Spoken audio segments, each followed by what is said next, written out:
kawan-kawan Prodem ini kurang apa?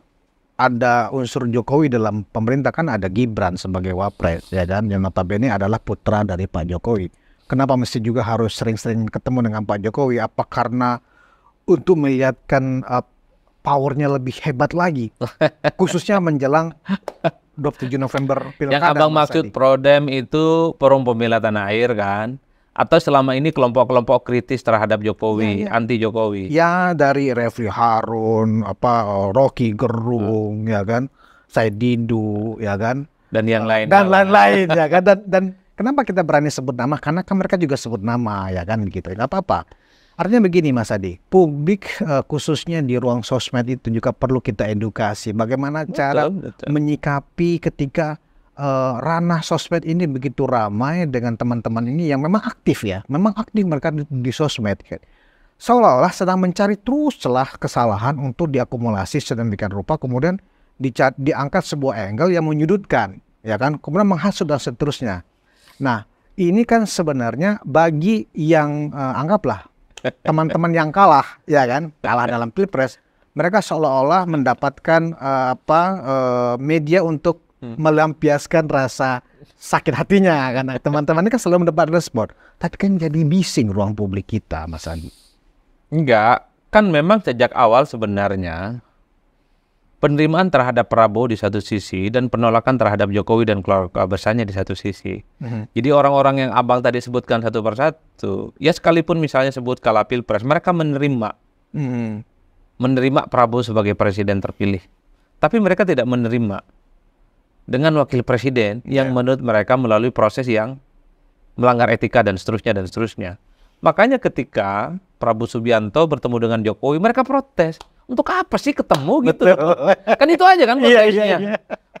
Ini kan mereka ingin melihat Prabowo ini udah presiden, apa pentingnya mantan-mantan presiden, kan kira-kira begitu. Ini kan ekspresi dari kekecewaan dan kemarahan. Ke depan itu yang ingin dilihat adalah Prabowo Subianto 100%. Bukan Prabowo Subianto yang kemudian sering bicara dengan orang yang tidak disuka oleh mereka. Ya Pak Jokowi. Bahkan sampai hari ini penolakan mereka terhadap wakil presiden Gibran Rakabuming Raka kan cukup tinggi. Kan itu yang ramai sebenarnya, Bang. Ada istilah-istilah, wah ini masih di bawah bayang-bayang, tidak independen, masih diintervensi dan seterusnya. Kan kawan-kawan ini yang memproduksi itu semua. Nggak ada masalah sih bagi saya. Apalagi Pak Muzani kalau tidak salah selalu berpantun tuh. Banyak orang yang berharap Prabowo Jokowi pecah kongsi gitu ya. Tapi mereka ini satu narasi gitu, membangun bangsa dan negara. Itu kan untuk menunjukkan betapa kebersamaan. Per hari ini antara Prabowo dan Jokowi memang tidak bisa dipisahkan. Ini kan soal bulan madu yang belum usai, Bang. Udah kita nikmati aja. Apakah ruang publik kita akan bising atau tidak? Memang bising, Bang. Demokrasi harus bising. Harus bising, Bang. Tinggal bagaimana publik dalam menginterpretasikannya. Betul. Kenapa demokrasi bising? Karena yang adem itu hanya Maji Stalin. Berisik kalau di kampung-kampung berisik toanya, Mas tadi. Tapi kan sekalipun berisik itu berdoa, Bang. Iya. Ya kan? Memuji-muji nama besar Tuhan. Berharap keselamatan. Untuk diri, agama, dan bangsa dan negara, nggak bising. Tapi yang ingin saya katakan adalah kelompok-kelompok kritis semacam itu perlu, Bang. Saya kan juga sering kritis. Di tengah misalnya partai politik yang per hari ini tidak mau jadi oposisi. Jadi memang kalau saya menangkap ya teman-teman yang abang sebut sebagai pro-demokrasi dan kelompok pembela tanah air, mereka itu ingin melihat bagaimana Prabowo itu adalah seperti yang awal-awal memang tampil ke publik sebagai pemimpin yang bacaan bukunya bagus, punya leadership yang mantap. Jadi sehingga semua keputusan politik apapun ya terkait dengan ekonomi, hukum, persoalan apapun, ya Prabowo adalah memutuskan segala-galanya tanpa harus kanan kiri berkonsultasi dengan siapapun. Teman-teman itu kan yakin, Bang, bahwa Prabowo ini kan kapasitasnya di atas rata-rata. Bahasa Inggrisnya bagus, pergaulan internasionalnya bagus, ya kan. Ketua umum partai, dukungannya solid gitu. Dan Prabowo bisa melakukan apapun dalam konteks itu. Ya itu yang saya tadi sebutkan, kurang-kurangi untuk bertemu dengan pihak-pihak yang tidak disukai oleh kelompok mereka, gitu aja, Bang, nggak IP-nya. Tapi sekali lagi teman-teman, karena ini adalah podcast ya, memang harus kita maklumi, sebising apapun ruang publik itu harus kita terima sebagai sebuah keniscayaan dalam berdemokrasi. suka tidak suka harus dinikmati. Harus dinikmati. Harus dinikmati. Saya sering kok mengikuti diskusi, mengikuti apapun yang sekalipun itu bertentangan dengan pikiran dan jalan hidup saya. Tapi saya ingin nikmati bagaimana orang itu berargumen. Karena dalam hal-hal tertentu, keyakinan yang saya anggap benar selama ini, itu masih bisa dinegosiasikan dalam konteks kalau ada argumen yang rasional dari pihak-pihak tertentu. Jadi bahwa nyinyiran, kemudian bulian dalam demokrasi itu sebagai vitamin dan obat sebetulnya, Bang. Supaya tidak melulu berada di zona nyaman. Nah, Mas Adi, ini teman-teman yang aktif di gerakan Forum Tanah Air misalnya, itu kan sebenarnya teman-teman aktivis ya. Mereka juga adalah seorang akademisi. Tetapi kenapa ya? Hampir 5 atau 10 tahun mereka aktif bersuara di ruang publik ya, tetapi kok tidak ada resonansinya sampai ke akar rumput, ya kan? Apa karena ini bentuk kelemahan dari gerakan politik berbasis aktivis selama ini yang hanya mengandalkan cuap-cuap, ya tidak langsung bersentuhan dengan masyarakat, Mas Adi? Ya kalau kita membaca munculnya gerakan-gerakan politik besar ya, di negara-negara manapun termasuk di Indonesia, itu variabelnya banyak, Bang. Jadi harus ada kemampuan untuk mengorganisir kelompok-kelompok masyarakat menjadi masyarakat yang kritis. Itu kuncinya. Jadi ada mobilisasi bagaimana gerakan itu dimunculkan dan ditimbulkan sebagai sebuah gerakan protes. Entah itu kalangan buruh, kalangan aktivis, mahasiswa, kemudian kelompok-kelompok pro-demokrasi lainnya. Nggak bisa mereka itu hanya dijejali dengan informasi-informasi yang ada di medsos, nggak bisa. Tapi gerakan politik itu di-organize. Gerakan politik itu memang harus terjun langsung ke bawah. Nah, kalau kawan-kawan yang selama ini kritis ingin membangun sebuah gerakan politik yang besar, nggak bisa hanya ngomong di YouTube dan podcast, Bang. Jangan merasa bahwa omongan di podcast dan YouTube itu bisa menggerakkan begitu banyak kekuatan politik, nggak bisa. Kalau hanya dengan YouTube dan podcast itu mampu menggerakkan gerakan politik yang besar, mestinya jagoan mereka yang diusung dalam Pilpres menang, Bang. Iya.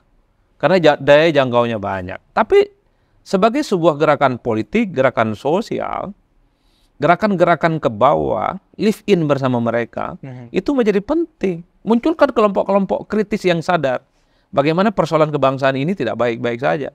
Munculkan masyarakat-masyarakat yang berani dan agresif. Ketika ada persoalan-persoalan serius di negara ini nggak tuntas, mereka harus berbunyi. Ormas, kelompok-kelompok mahasiswa, kelompok-kelompok Cipayung, buruh, nelayan, petani, sentuh mereka yang selama ini memang tidak terjangkau dengan jaringan-jaringan podcast dan medsos gitu. Jangan pernah merasa bahwa gerakan politik itu hanya selesai dengan podcast dan YouTube. Nggak bisa, Bang. Itu penting ya untuk mengubah mental model. Itu penting untuk menginjeksi bagaimana nilai-nilai perjuangan dan sikap kritis, iya. Tapi gerakan politik itu harus yang mengomando di depan. Siapa yang ambil tongkat komando, 5 langkah revolusi ke depan, memimpin barisan perlawanan, dia akan mampu melakukan gerakan sosial. Tanpa itu semua nggak bisa, Bang. Seperti abang dan kita-kita, penikmat YouTube, penikmat podcast. Apakah setelah kita nonton podcast dan YouTube sesuai dengan selera kita, kemudian kita akan melakukan sesuatu? Enggak, Bang. Harus ada yang merajut tali temali. Orang-orang yang tidak puas, yang tidak respect, yang tidak nyaman dengan kondisi saat ini, bersatu, berkumpul, dan bergerak.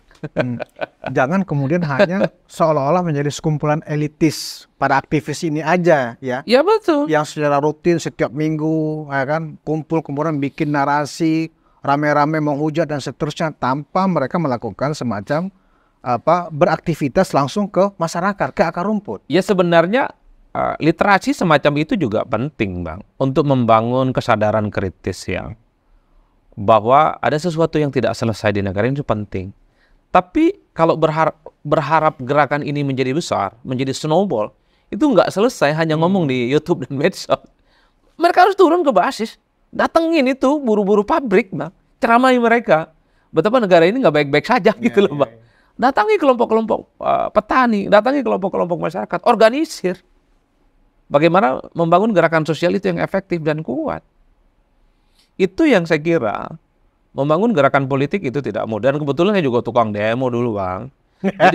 Jadi senior-senior kita ngajak demo itu selalu mengatakan, jangan kau berharap sekali demo BBM akan kemudian dibatalkan kenaikannya oleh pemerintah. Nggak bisa. harus dibut dulu Bang, kena water cannon, goyang-goyang pagar saat itu. Artinya apa? Itulah yang saya sebutkan, bahwa membangun gerakan sosial itu tidak mudah dan kakinya harus nyentuh ke tanah. Jangan selalu berada di menara ganting. Iya. Kita sudah. Nah, itu problem yang menurut saya cukup serius. Bahwa apa yang dilakukan oleh kawan-kawan saya kira juga top. Tapi itu kan narasi-narasi di kelas menengah ke atas. Dan ada kecenderungan kelas menengah ini kan agak males mau melakukan apapun. Berarti saran Mas Adi adalah mereka harus merubah strategi. Gak hanya dalam konteks diskursus pemikiran ya kan, tetapi juga lebih membentuk ormas ya, sehingga langsung punya kegiatan pemberdayaan langsung di akar rumput. Kalau itu sudah dilakukan oleh Faisal Assegaf kalau nggak salah, dia bikin Partai Negoro. Tapi ternyata juga nggak diterima juga, nggak besar juga di masyarakat. Itulah susahnya membangun gerakan civil society yang sehat dan kuat, Bang. Termasuk gerakan civil society yang kuat dan mandiri, termasuk kritis. Kan kalau kita mau jujur, gerakan civil society kita banyak, Bang. Ormas-ormas agama yang besar, ormas-ormas yang lain besar. Tapi mereka nggak punya sikap kritis. Ini tantangan dari kawan-kawan. Saya juga sedang berusaha untuk di situ. Betapa susahnya mengajak orang itu engage dengan persoalan-persoalan politik dengan perspektif yang kritis. Kalau Antonio Gramsci itu selalu mengatakan, ya jadilah intelektual yang organik. Bukan hanya pintar, bukan hanya cakap, bukan hanya cerdas pada level kognitif dan intelektualisme.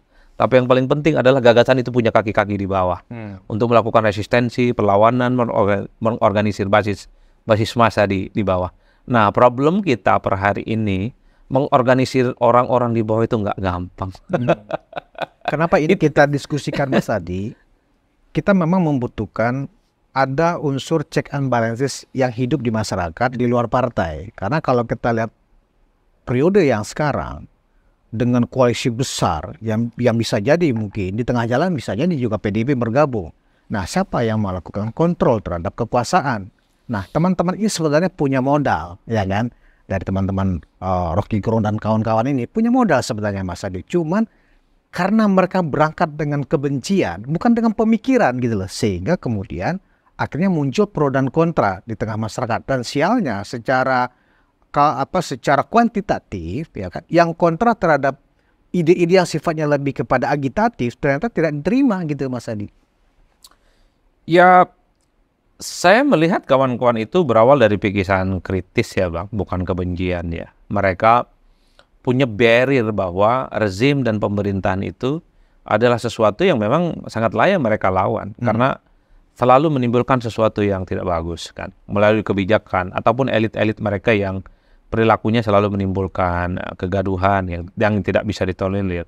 Dalam konteks itu menurut saya menjadi penting dan tetap bagus ya. Nah, sekarang adalah bagaimana gerakan-gerakan politik kritis ini membesar, itu yang paling penting. Kelompok-kelompok mahasiswa kritis, kelompok-kelompok ormas juga memiliki aspirasi yang sama.